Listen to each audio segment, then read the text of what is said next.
ஓட்டுக்கு இந்த 1000 ரூபாய் லஞ்சமா? 4.5 வருஷத்துல சேர்த்து குடியா? 4.5 வருஷத்தை சேர்த்து குடியா அந்த பெண்களுக்கு? உன் புருஷன் எங்க இருக்கான்னு கேக்குறது ஒரு பெரிய கேள்விக்குறி தான். நான் கூட இன்னைக்கு என் சேஃப்டிக்காக கொண்டு வந்திருக்கேன். இது வரைக்கும் சரித்திரத்திலே இல்லாத அளவுக்கு என்ன எண்ணிக்கை அதிகரிச்சு. இன்னைக்கு தமிழ் பெண்கள் தலை குனிஞ்சு வீட்டோட ஒதுங்கி பதுங்கி இருக்க வேண்டிய ஒரு அவல நிலை. ஒரு எம்எல்ஏக்கு தெரியாம, ஒரு மந்திரிக்கு தெரியாம, எம்பிக்கு தெரியாம, போலீஸுக்கு தெரியாம, உளவுத்துறைக்கு தெரியாம. திங்க் பாலிடிக்ஸ் நேயர்களுக்கு வணக்கம். நான் நிவேதிதா சந்திரசேகர். மக்கள் பார்வை நிகழ்ச்சிக்கு உங்களை வரவேற்கிறதுல ரொம்ப மகிழ்ச்சி. இன்னைக்கு நம்ம எடுத்திருக்கக்கூடிய தலைப்பு, இப்போ இருக்கக்கூடிய சூழல்ல பெண்கள் பாதுகாப்பாக உணர்கிறார்களா? அவங்க மேல இந்த வன்முறை அதிகரிச்சதற்கான காரணம் அரசா இல்ல சமூகமா? இதுதான் இன்னைக்கான டிஸ்கஷன். இன்னைக்கு இந்த டிஸ்கஷன்ல நம்ம கூட அதிமுக தரப்புல இருந்து சிவசங்கரி அவர்களும், வணக்கம் மேம். பாஜக தரப்புல இருந்து பிரியா அவர்களும் இணைஞ்சிருக்கிறாங்க, வணக்கம் மேம். சோ இன்னைக்கு நான் ஏற்கனவே சொன்ன மாதிரி மேம், பெண்கள் பாதுகாப்பாக உணர்கிறார்களா இந்த சூழல்ல அப்படிங்கிறது தான் தலைப்பு. So over to you Sivasankari ma'am, உங்ககிட்ட இருந்து ஆரம்பிப்போம். நீங்க 10 வருடங்கள் அதிமுக ஆட்சியில இருந்து இப்போ 5 வருடங்களா திமுக ஆண்டுகிட்டு இருக்காங்க. இந்த 5 வருடங்கள்ல இந்த பெண்கள் மீதான வன்முறையாகட்டும், பாலியல் வழக்குகளாகட்டும், இது எல்லாமே அதிகரிச்சிருக்கு அப்படிங்கிற ஒரு குற்றச்சாட்டை மக்கள் முன்வைக்கிறாங்க. நீங்க சொல்லுங்க. இல்ல, தமிழ்நாடுனால வந்தவரை வாழ வைக்கும் தமிழ்நாடு, பாதுகாப்பான மாநிலம் தமிழ்நாடு, பெண்கள் வேலை செய்வதற்கான நகரம் சென்னைன்னு நம்ம பரிசு வாங்கியிருக்கோம் எங்களுடைய ஆட்சியில, கடந்த 10 வருட ஆட்சியில.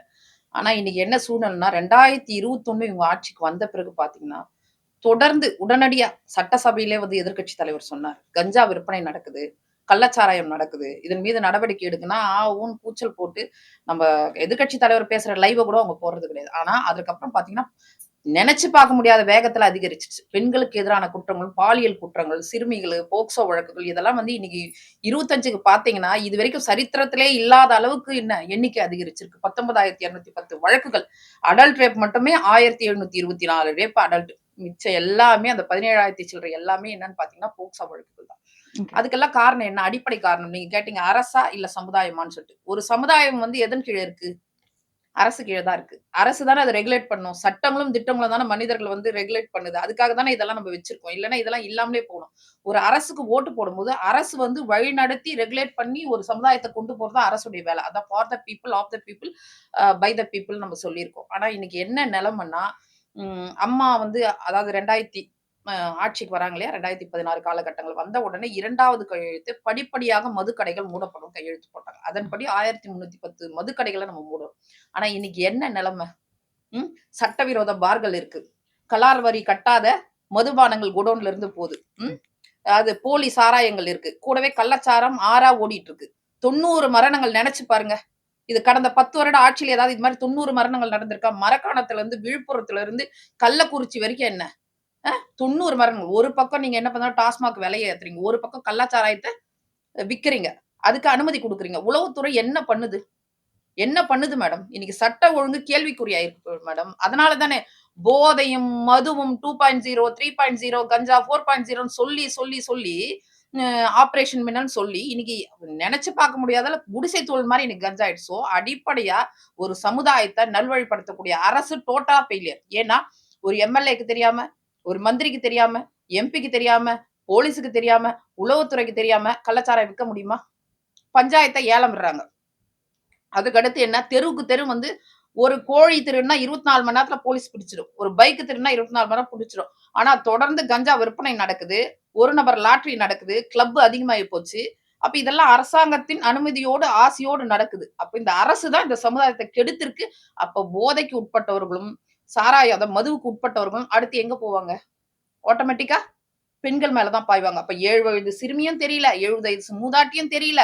அப்போ இன்னைக்கு போக்சோ வழக்குகள் 19,210 அதிகரிச்சிருக்கு. 16% பாலியல் குற்றங்கள் அதிகரிச்சிருக்கு. 60% போக்சோ வழக்குகள் அதிகரிச்சு. இது சட்டசபையிலே கீதா ஜீவனை ஏற்றுக்கொண்ட ஒரு விஷயம். அப்ப இந்த அரசு என்ன முன்னெடுக்குது?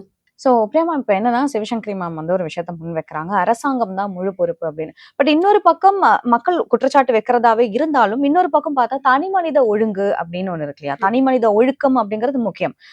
எல்லாருமே சொல்ற மாதிரி குடிச்சுட்டா அந்த ஒரு தைரியம் வந்துருமா? ஒரு பெண் மேல கை வைக்கிறதுக்கோ, தாக்குதல் நடத்துறதுக்கோ எப்படி ஒருத்தங்களுக்கு வந்து துணிச்சல் வருது அப்படிங்கிற ஒரு விஷயமும் இருக்கு. சோ இந்த தனி மனித ஒழுக்கம் அப்படிங்கிறது இப்போ இல்லாம போயிடுச்சுன்னு எடுத்துக்கலாமா? பாமர மக்களை பகடுக்காய் ஆக்கி நீதி என்ற சாயம் தீட்டி நடு தெருவில் தள்ளி ஜனநாயக ஓட்டு பிச்சை கேட்கும் இந்த திமுகவின் வாரிசு கொடுங்கோல் ஆட்சி. சிக்கியதே தமிழகம், ஐயகோ சிக்கியதே தமிழகம்னு பாமர மனுஷன் இன்னைக்கு இந்த திமுகவோட 5 வருஷ ஆட்சியில தன்னோட வாழ்வாதாரத்துக்கும் பெண்கள் தன்னோட மானத்தை தற்காக்கிறதுக்கும் நடு தெருவுல பிச்சை கேட்க வேண்டிய நிலை இன்னைக்கு திமுகவோட இந்த 5 வருஷ ஆட்சியில.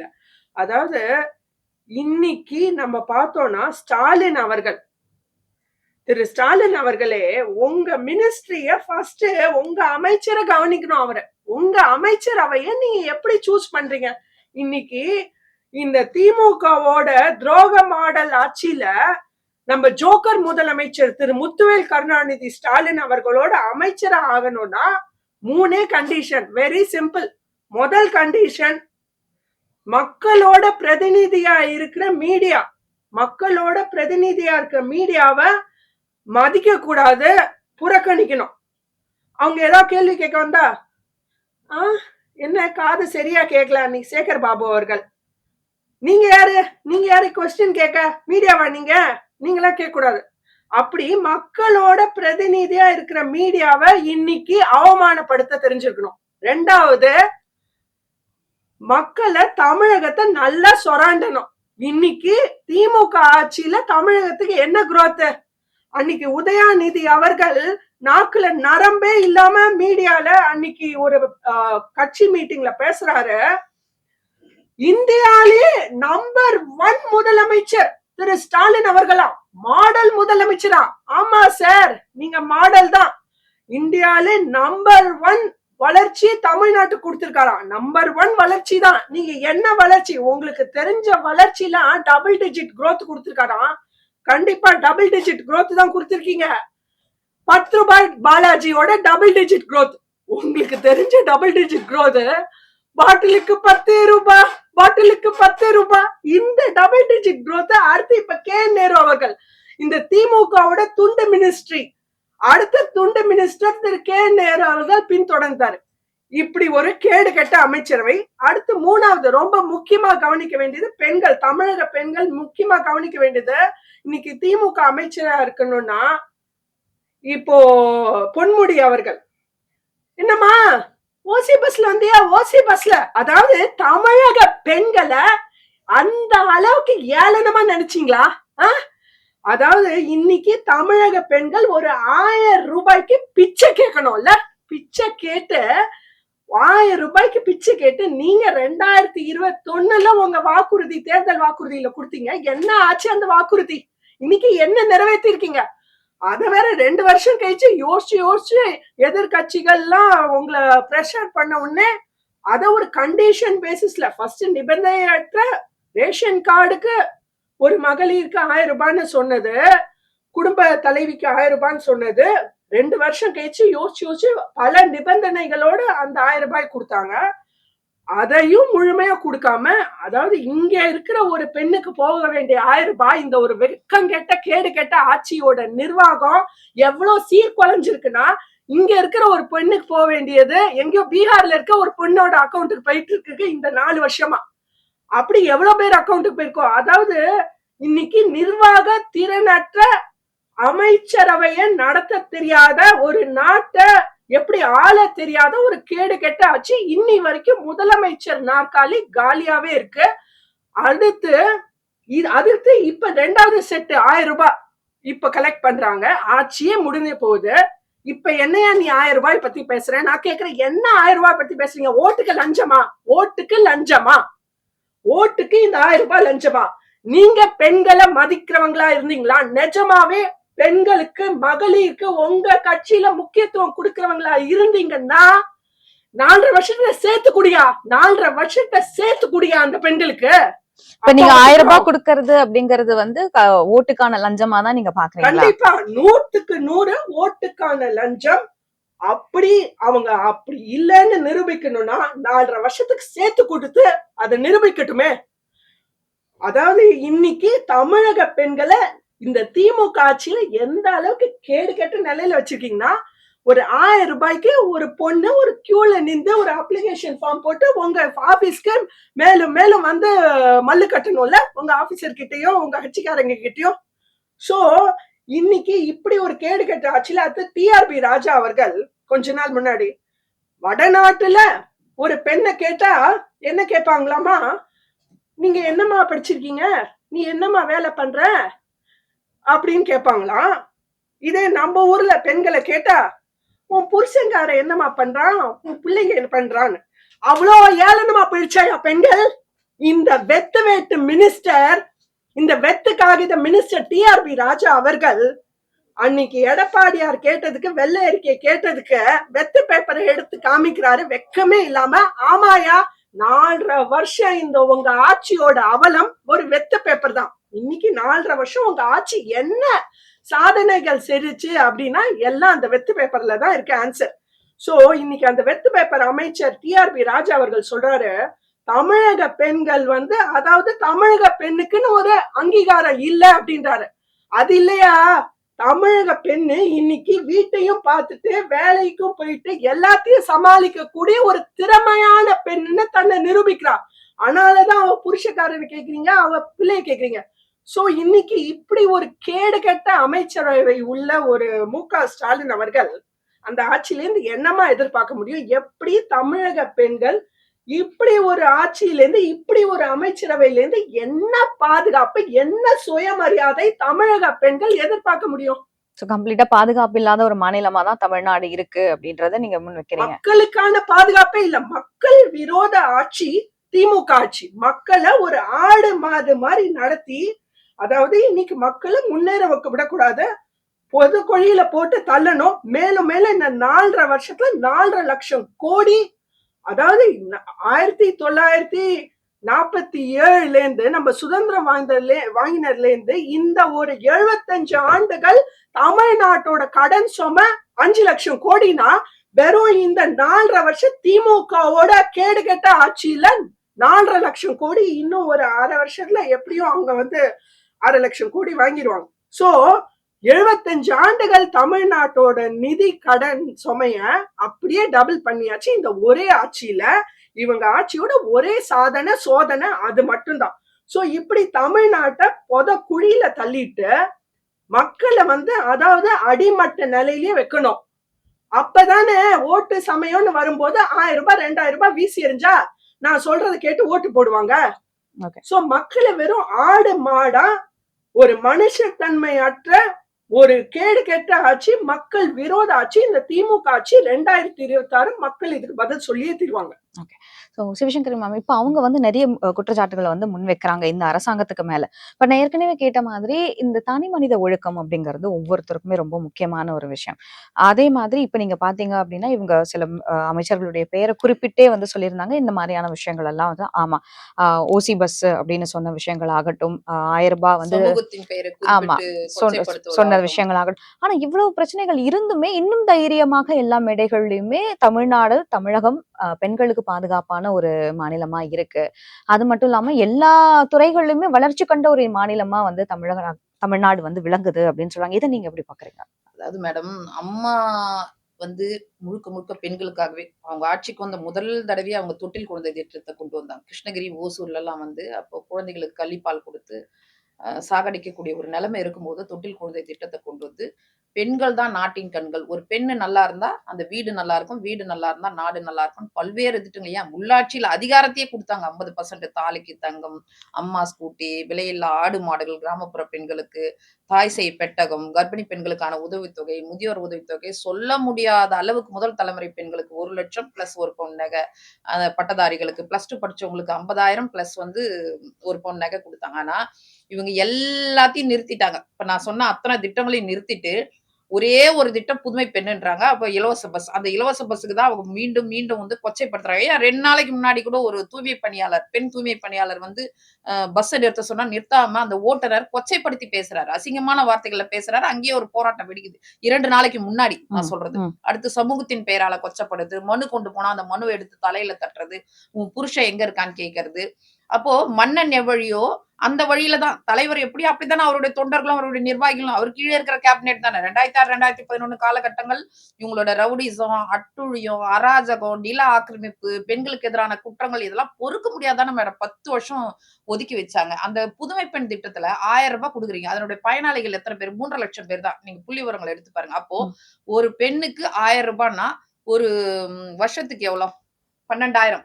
3 வருஷம் டிகிரி படிக்கும்போது 36,000 தான் கிடைக்குது. கிட்டத்தட்ட நாங்க 2 லட்சம் பயனாளிகள். அந்த ஸ்கூட்டிலாம் இல்லாமலே சொல்றது முதல் தலைமுறை தாலிக்கு தங்கம். கிட்டத்தட்ட 2.5 லட்சம் ரூபாய் ஒரு பெண்ணுக்கு பயனாளியா இருந்தவங்கள ஒட்டுமொத்தமா நீக்கிட்டு ஒத்தையா குடுத்து கத்தையா எடுக்குறாங்க. 2.5 லட்சம் ரூபாய் எடுத்துட்டாங்க. ஒரே ஒரு உரிமை தொகை.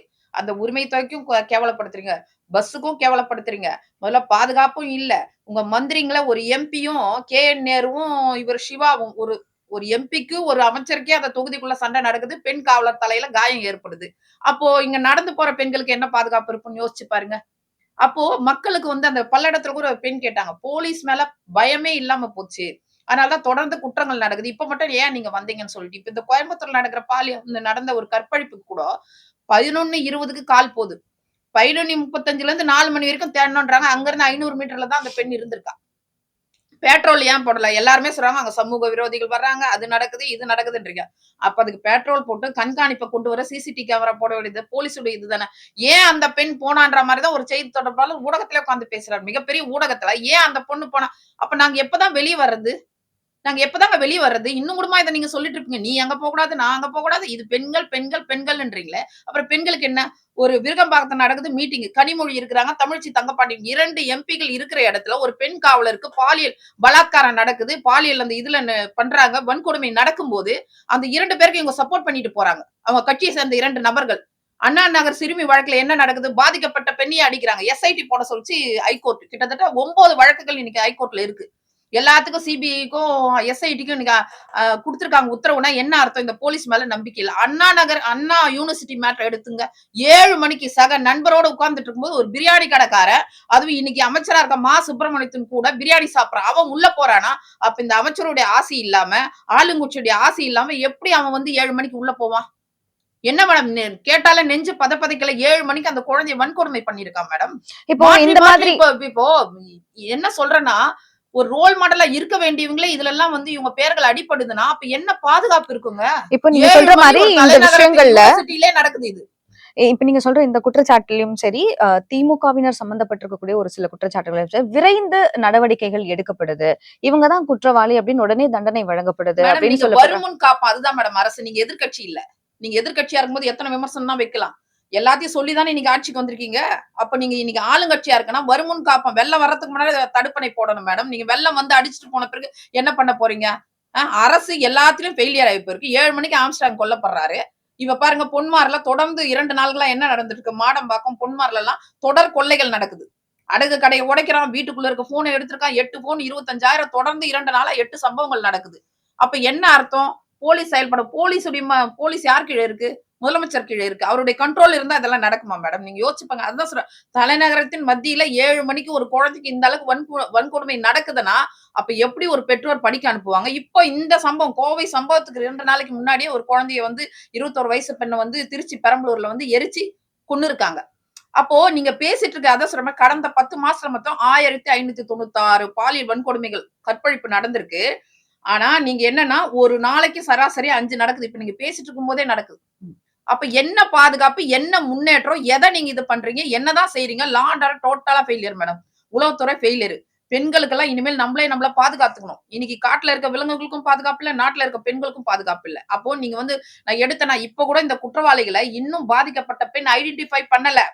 60 புகைப்படங்களை காட்டியிருக்காங்க. அப்ப என்ன அவசரம்? உண்மையாவே நீங்க கைது செய்தது அந்த பெண்ணை கற்பழிச்சவங்கள தான் நீங்க கைது செய்தீங்களா? இல்ல மக்கள் கேள்வி கேட்க போறாங்க, எலெக்ஷன் வருதுன்றதுனால அவசர அவசரமா சுட்டு பிடிச்சோன்றீங்க. நான் அத்தனை 4 மணி வரைக்கும் கண்டுபிடிக்கலன்றீங்க. 4 மணி வரைக்கும் கண்டுபிடிக்கல. துடியலூர்ல வந்து நாங்க கண்டுபிடிச்சோன்றீங்க. ஏன் இன்னுமே ஐடென்டிஃபை வெளியே காட்டல? பாதிக்கப்பட்ட பெண் இவங்க தான் என்ன கற்பழிச்சாங்கன்னு ஐடென்டிஃபை பண்ணாங்களா? உண்மையான குற்றவாளி யாருன்றத முழுமையான விசாரணை வரணும் மேடம். அது வரைக்கும் கண் துடைப்பதா? அஜித் குமார் அடிச்சு கொன்னீங்களே, உண்மையான குற்றவாளி எல்லாம் தெரிஞ்சு திருப்பி அந்த உயிரை கொடுக்க முடியுமா நீங்க? அது போல இப்ப 3 பேரை வந்து பல்வேறு வழக்குகள் சம்பந்தப்பட்டவங்க தான். இல்ல மாற்று கருத்து கிடையாது. அவங்களெல்லாம் நீங்க ஏன் வெளியே விடுறீங்க? கண்காணிப்பு இல்லாம ஏன் பண்றீங்க? இப்ப இந்த குற்றவாளிகள் கூட உண்மையான குற்றவாளிகளை இவங்க மக்களுக்கு கொண்டு போய் சேர்க்கணும் மேடம். தொடர்ந்து நம்ம பேசிட்டு இருக்க இந்த நிமிஷம் கூட வந்து அதான் சொல்ற சராசரியா ஒரு நாளைக்கு 5 பாலியல் வன்கொடுமைகள் நடக்குது. அதுவும் சின்ன சிறு சிறுமிகளுக்கு நடக்குது, மூதாட்டிகளுக்கு நடக்குது, இளம் பெண்களுக்கு நடக்குது, செயின் பறிப்பு நடக்குது. யாரும் எங்கேயுமே போக முடியல மேடம். அவ்வளோ வேதனை, கவலை, பெற்றோர்கள் எல்லாம் வயித்துல நெருப்ப கட்டிட்டு இருக்கிறாங்க. அப்போ இந்த சமுதாயம், இந்த அரசு எந்த அளவுக்கு தோத்தி இன்னைக்கு நேஷனல் மீடியா எல்லாம் எங்க இருக்கிறவங்க எல்லாம் ஐஐடியா சென்னையில கிடைக்கணும், காலேஜா சென்னையில போய் படிக்கணும்னு எல்லா மாநிலங்களும் அதாவது முழுமையான நம்பிக்கையோட இன்னைக்கு தமிழ்நாட்டுக்கு அனுப்பிச்சாங்க. ஆனா இன்னைக்கு என்ன நிலைமை? பயம் வர்ற அளவுக்கு நேஷனல் மீடியாவை டிஸ்கஸ் பண்றாங்க. அண்ணா யூனிவர்சிட்டி மேட்டர் டிஸ்கஸ் பண்றாங்க. இன்னைக்கு கோயம்புத்தூர் டிஸ்கஸ் பண்றாங்க. மறுநாளே ஒரு கடத்தல் ஒரு பிரச்சனை வருது. சிவகங்கையில இன்னொரு பெண்மணி வந்து வெட்டி கொண்டு இருக்காங்க. சோ இது தொடர்ந்து நடக்குதுன்னா இதுக்கு ஒரே ஒரு விஷயம், கொஞ்சம் கூட மக்களை பத்தி கவலைப்படாத ஒரு மோசமான ஒரு கொடுங்கோல் ஆட்சினா இன்னைக்கு திமுக ஆட்சி தான். தலைவன் எவ்வழியோ அதன்படிதான் தொண்டர்கள் இருப்பாங்க, நிர்வாகிகள் இருக்கு. இது ஒரே ஒரு முடிவு என்னன்னா ஆட்சி மாற்றம் மட்டும்தான் ஒரு முடிவா இருக்கும் மேடம். இப்போ இவங்க சொன்ன மாதிரி காவல்துறை தரப்புல இருந்து உடனடி நடவடிக்கைகள் எடுக்கப்படுறது இல்ல அப்படிங்கிற ஒரு குற்றச்சாட்டு இருக்கு. முதலமைச்சரோட நேரடி கட்டுப்பாட்டின் கீழே இருக்கக்கூடிய ஒரு துறை காவல்துறை. ஆனா இவ்வளவு நடந்தும் காவல்துறையினர் முன் வந்து அவங்களா எந்த ஒரு நடவடிக்கையும் எடுக்க மாட்டாங்க. ஏன்னா இப்போ அண்ணா பல்கலைக்கழகம் அந்த சம்பவத்திலுமே சரி, திமுகவை சார்ந்த ஒரு நபர் குற்றம் சாட்டப்படுகிறார் அப்படிங்கும் போது உடனடியா அது மேல ஒரு நடவடிக்கை எடுத்து இவர் குற்றவாளி அப்படின்னு அந்த கேஸ் முடிக்கப்பட்டது. சோ இந்த மாதிரி திமுகவினர் சம்பந்தப்பட்ட கேஸ்கள் அப்படி வழக்குகள் அப்படின்னு வரும்போது இமீடியட்டா யாரையாவது கைய காமிச்சு கொண்டு போயிடுறாங்க. இப்ப கோயம்புத்தூர் இந்த பாலியல் பலாத்கார வழக்குலயுமே கூட அந்த 3 பேர் சுடப்பட்ட 3 பேர் தான் குற்றவாளிகள் அப்படின்னு நிரூபிக்கப்படவே இல்லை அப்படிங்கிற ஒரு விஷயம். இதை நீங்க எப்படி பாக்குறீங்க? அதாவது இன்னைக்கு நாக்குல நரம்பே இல்லாம நம்ம போஸ்டர் முதலமைச்சர், நம்ம ஸ்டிக்கர் முதலமைச்சர் திரு முத்துவேல் கருணாநிதி ஸ்டாலின் ஒரு மீட்டிங்ல சொல்றாரு, பிரஸ் மீட்ல, Tamil Nadu police Scotland yard police அளவுக்கா. அப்பப்பா, உங்க ஸ்காட்லாந்து யார்டு போலீஸ் லட்சணம் சந்தி சிரிக்குது. அதாவது இதுல வேற இவங்க கட்சி கூட்டணியில இருக்கிற கொங்கு எம்எல்ஏ ஈஸ்வரன் அவர்கள் சொல்றாரு நேத்து ஒரு பொது மீட்டிங்ல, அந்த பொண்ணு இப்ப இந்த கோயம்புத்தூர் பாலியல் சம்பவத்துல அந்த பொண்ணு எப்படி அத்தனை மணிக்கு எப்படி ஒரு வெளியில போனா, அதாவது இது வந்து எந்த அளவுக்கு தமிழ் பெண்களை இழிவுபடுத்தணுமோ ஏளனப்படுத்தணுமோ, mind you mister Eswaran, mind you tongue. Tamil பெண்கள் இதுக்கு தக்க பதிலடி கொடுப்பாங்க 2026. ஒத்த ஓட்டு கூட உங்களுக்கு விழாது, ஒரு பொண்ணோட ஓட்டு கூட உங்களுக்கு விழாது. வார்த்தையை அளந்து பேசுங்க. மம்தா பானர்ஜி சொன்ன மாதிரி இருக்கு, ஒரு ரேப் கேஸ்ல அவங்க சொன்ன மாதிரி இருக்கு, ஆஃப்டர் 8 o'clock 8 बजे के बारे बाद कैसे लड़की लोग कैसे घर से बाहर निकलेंगे? என்னையா இது?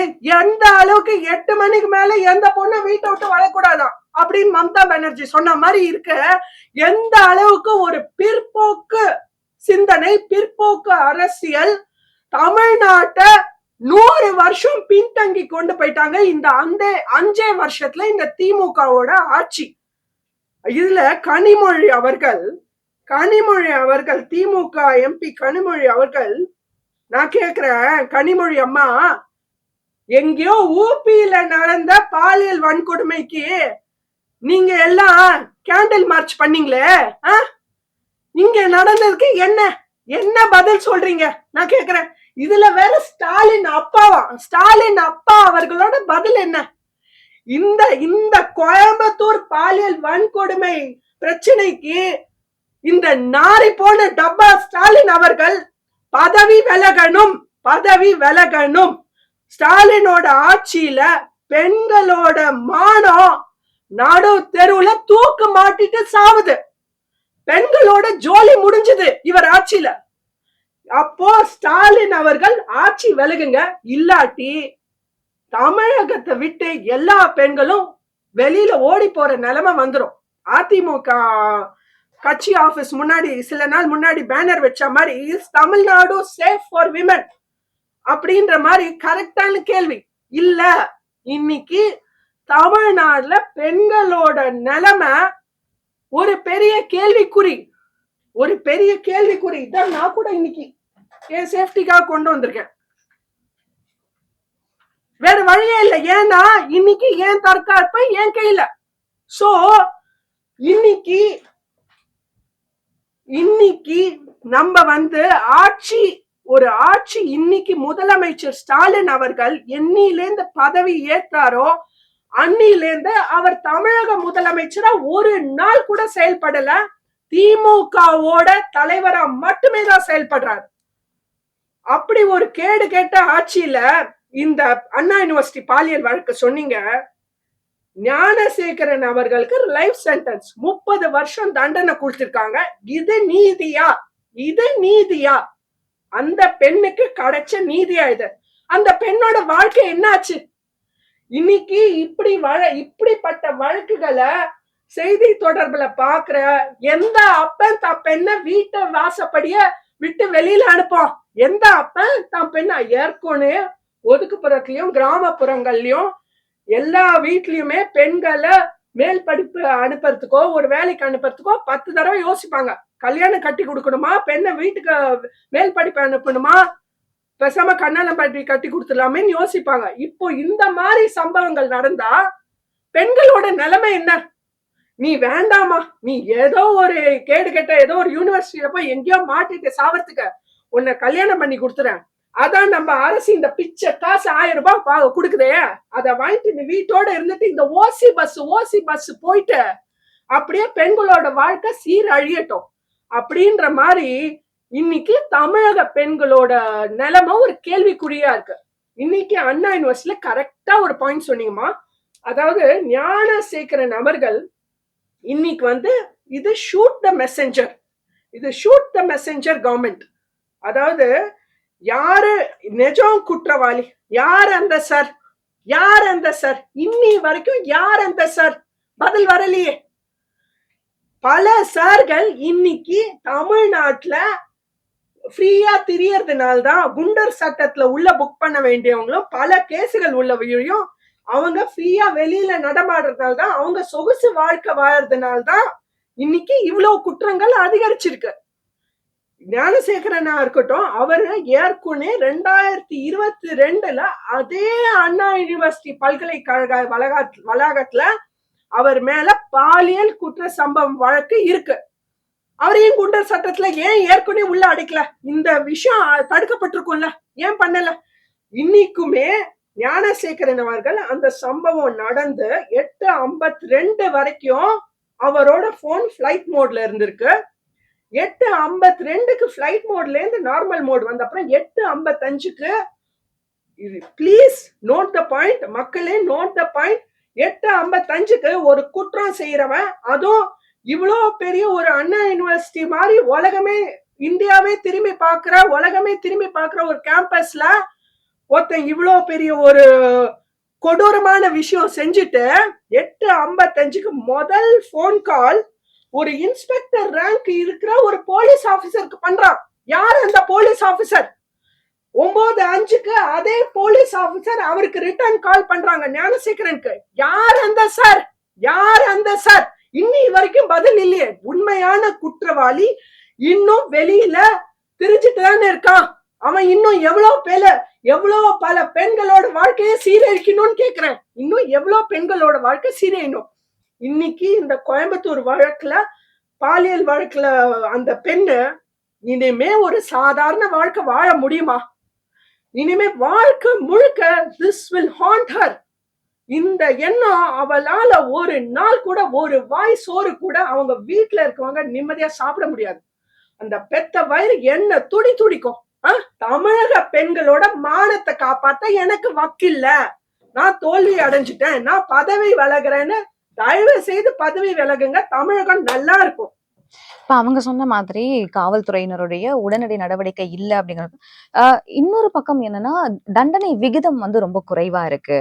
அப்படின்னு ஒரு குற்றச்சாட்டு வைக்கப்படுது. அதே மாதிரி நகர திட்டமிடல் வந்து சரியா இல்ல. இதுவுமே இந்த மாதிரி குற்ற சம்பவங்கள் அதிகரிக்கிறதுக்கான ஒரு காரணம் அப்படின்னு சொல்லப்படுது. சோ இந்த நகர திட்டமிடுதல் அப்படிங்கிறது இந்த ஆட்சியில எந்த அளவுக்கு இருக்கு? ஒட்டுமொத்த இந்தியால ஜிடிபின்னா நம்ம 2வது இடத்துல இருக்கோம். அவங்க ஆட்சி விட்டு போகும்போது 32% தான் உயர்கல்வி இருந்துச்சு. இப்ப இந்த நிலைமை பார்த்தீங்கன்னா 54% இருக்கும். ஸோ நம்ம வளர்ந்த மாநிலம். இன்னுமே நகரமயமாக்குதல், திட்டமிடுதல்லாம் இதெல்லாம் பேசிட்டு இருக்கவில்லை. எங்க ஆட்சி தானே இப்ப தானே ஒரு 5 வருஷம் தானே. நான் சொல்றது இவங்க ஆட்சிக்கு வந்த உடனே தானே கள்ளச்சாராயம் நடக்குது, கஞ்சா அப்படின்னு எல்லாமே நடக்குது மேடம். அதனால வந்து எதுவா இருந்தாலும் அரசனுடைய நிர்வாகம் தான். அத சார்ந்து தான் அந்த மக்களுக்கு சரியான வழிகாட்டுதலோ, அந்த சட்டங்கள ரெகுலேட் பண்றதோ, இல்ல திட்டங்கள கொண்டு போய் மக்கள் கிட்ட சேர்க்கிறதோ முழுக்க முழுக்க அரசு கீழ தான் இருக்கு. அரசு என்னைக்கெல்லாம் தன் கீழ இருக்க அந்த கேபினெட்ட சரியா வழி நடத்தலையோ, அன்னைக்கெல்லாம் அது டோட்டலா ஃபெயிலியர் ஆகும். ஒண்ணும் இல்ல அது மத்திய அரசாங்க திட்டமோ, மாநில அரசாங்க திட்டமோ அனௌன்ஸ் பண்ணிடுறாங்க. அத கொண்டு போய் கடைக்கோடி மக்கள் கிட்ட யார் சேர்க்கணும்? அரசு தானே சேர்க்கணும். அது சேர்க்கலன்றது தானே குற்றச்சாட்டு. இன்னைக்கு நம்ம பல்வேறு விருதுகள வாங்கணும். 2000 நம்மளுடைய காலகட்டங்கள சொல்றேன். 2011ல 21 காலகட்டங்கள்ல சட்ட ஒழுங்குல முதல் மாநிலம். அ நீர் மேலாண்மை முதல் மாநிலம். கூட்டுறவுல முதல். அடுத்து பெண்கள் பாதுகாப்பான மாநிலம் தமிழ்நாடு. இப்படி எல்லாத்துலயும் ஏகப்பட்ட விருதுகள நம்ம வாங்கணும். விவசாயத்துக்கு கூட கிருஷ்கர்மா விருது தொடர்ந்து வாங்கணும். இன்னைக்கு விவசாயிகளோட நிலைமை என்ன? பெண்களுக்கு குடுக்குற ஆடு, மாடுகள கூட அவங்க வேணா அது ஒரே நேரத்துல வந்து ஒரு கல்ல 2 மாங்கா. வெண்மை புரட்சியும் இருக்கும். அந்த பெண்களுக்கு பொருளாதார நிலைமை. சுய அந்த இது இருக்க சுய உதவி குழுக்கள். அடுத்து பெண்கள் நகை கடன 32 நம்ம 50,00,000 பயனாளிகள். ஆனா அவங்க 32,00,000 தான் சொல்லி, அதுலயும் பல்வேறு முறைகேடுகள். இன்னைக்கு விவசாய கடன தள்ளுபடி பண்ணல. பயிர் காப்பீடு இல்ல. எதுவுமே இல்ல. நம்ம ஆல்ரெடி வளர்ந்துட்டோம். வளராம இருந்து இன்னைக்கு வளர்ந்தா மாரி நம்ம புதுசா பேசினா அப்புறம் எல்லாமே அரசு நிர்வாகத்துக்கு கீழ தான் இருக்கு மேடம். அரசு என்னைக்கெல்லாம் செயல்படலையோ, மக்கள பத்தி நினைக்கலையோ, அன்னைக்கெல்லாம் ஃபெயிலியர் ஆயிடும். அதுல முக்கியமான பங்கு என்னன்னா சட்ட ஒழுங்கு. ஒருத்தர் வந்து இன்வெஸ்ட் பண்றதா இருந்தாலும் சரி, ஒருத்தர் வேலைக்கு வர்றதா இருந்தாலும் சரி, எல்லா விஷயத்துக்கும் அடிப்படை வந்து சட்ட ஒழுங்கு தான். சட்ட ஒழுங்கு சரியில்லன்னா யாருமே வெளியில இருந்து கூட வந்து இங்க இன்வெஸ்ட்மென்ட் பண்ண மாட்டாங்க. சோ சட்ட ஒழுங்கு சிறப்பா இருக்கிறதுனால தான் சைனா அதிபர்ல இருந்து அத்திவரதர் வைபவம் வரைக்கும் நம்ம ஆட்சியில நடந்துச்சு. இன்னைக்கு என்ன பிரச்சனை? கொரோனாவ விட பெரிய இது நீங்க பார்த்திருப்பீங்களா? கொரோனான்ற அல 220 நாடுகள்.